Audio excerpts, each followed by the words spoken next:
Hello, I'm going to tell you a little bit about this katana that you see here. So first off, note that the ito is a little bit loose.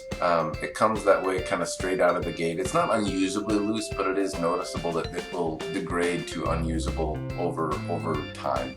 I don't know how long that would necessarily take, but years of aya or something would cause that to degrade further.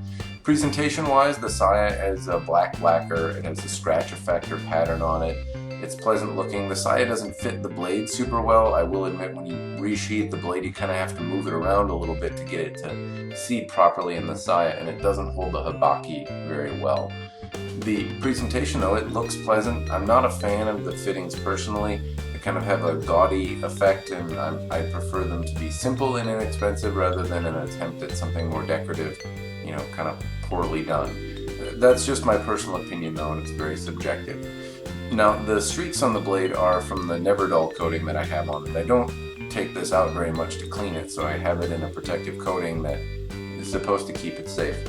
You can see that the blade is done in a wire brushed hamon. There's a pattern or a template, I believe, that's placed on the blade, and the blade is lightly sanded to give this effect of a hamon. It's not a real differentially tempered hamon. In fact, I don't know if it's actually tempered or heat treated at all. I have cut with blades similar to this in the past, not this one, but similar to this, and I can't say I had a big problem with water bottles in terms of it bending or anything like that, but the ito, you know, could come loose, and in the past that's something I have experienced.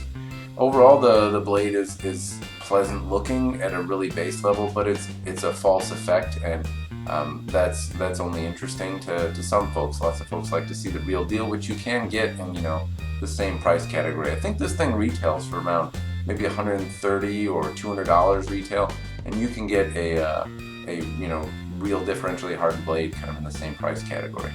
On any note, you can see that it is a very pleasant looking blade. The contrast of the blood red over the black same, you know, the fittings, if that's your style, it's pleasant enough.